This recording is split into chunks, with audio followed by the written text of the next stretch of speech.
Imagine करो दोस्तों, आप देश के प्रधानमंत्री हो और आपका एक फैसला, सिर्फ एक फैसला पूरे देश भर में एयर पोल्यूशन को 15% से घटा सकता है। क्या आप ये फैसला लोगे? ये कोई हाइपोथेटिकल सिनेरियो नहीं है, बल्कि एक रियल लाइफ केस स्टडी है। असल में बात क्या है, जो थर्मल पावर प्लांट्स होते हैं, कोयले पर चलने वाले प्लांट जिनसे बिजली जनरेट होती है, उनसे बहुत ज्यादा पोल्यूशन रिलीज होता है, ये आपको पता ही होगा। लेकिन अगर इन कोल पावर प्लांट्स पर एक फ्लू गैस डीसल्फराइजेशन का सिस्टम इंस्टॉल कर दिया जाए, इसे शॉर्ट में एफजीडी सिस्टम कहा जाता है, तो इनसे निकलने वाला पोल्यूशन, सल्फर डाइऑक्साइड का पोल्यूशन अप टू 90% कम हो सकता है और पीएम 2.5 का पोल्यूशन जो इनसे निकल रहा है वो अप टू 60% कम हो सकता है। और इसी रीजन से दुनिया भर के ज्यादातर डेवलप्ड देशों में जो कोल पावर प्लांट्स अभी भी चल रहे हैं, उन पर ये एफजीडी सिस्टम्स ऑलरेडी लगे हुए हैं, लेकिन इंडिया में नहीं लगे हुए। इंडिया में ज्यादातर प्लांट्स पे नहीं लगे हुए। तो फैसला बड़ा सिंपल है, अगर आप सरकार हो, एक ऑर्डर रिलीज करो कि देश के सभी पावर प्लांट्स पर ये एफजीडी सिस्टम्स लगा दिए जाए। बड़ा सिंपल फैसला है। 2015 में जब नरेंद्र मोदी नए नए प्रधानमंत्री बने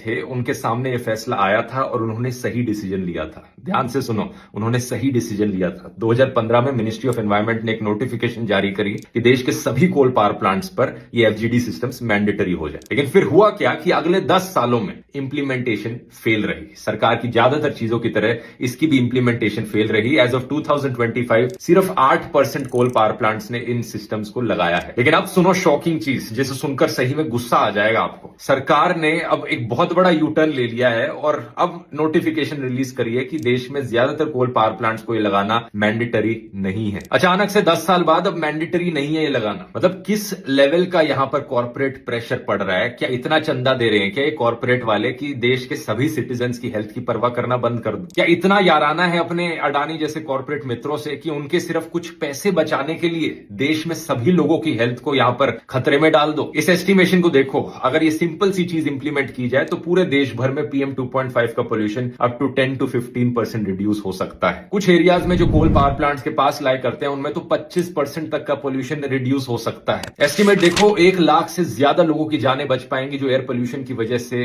अर्ली डेथ्स देखने को मिलती है। लेकिन नहीं, यहां पर लाखों लोगों की जानों की कम वैल्यू है और कुछ अरबपति कुछ हजार करोड़ ज्यादा बचा ले अपने, उसकी ज्यादा वैल्यू है। मतलब बाकी चाइना जैसे देशों ने देखो क्या क्या फैसले लिए हैं अपने देश में एयर पोल्यूशन को कम करने के लिए। वो तो फिर भी कॉम्प्लेक्स डिसीजंस हैं जहां पर कॉस्ट बेनिफिट देखना पड़ता है और फिर भी वो उन्होंने लिए। और तुम्हारी तो हवा निकल गई एक सिंपल फैसला लेने में। एक ऐसा सिंपल फैसला जिसमें ना किसी नागरिक को कोई तकलीफ होगी, ना किसी को इसमें कोई प्रॉब्लम फेस करनी पड़ रही है। बस दिक्कत एक है कि तुम्हारे कॉर्पोरेट मित्रों को थोड़े हजारों करोड़ रुपए ज्यादा खर्च करने पड़ जाएंगे अपने कोल पावर प्लांट्स को अपग्रेड करने में। इतना सा भी नहीं कर सकते क्या देश के लिए? इतना सा भी नहीं कर सकते देश के नागरिकों की हेल्थ के लिए?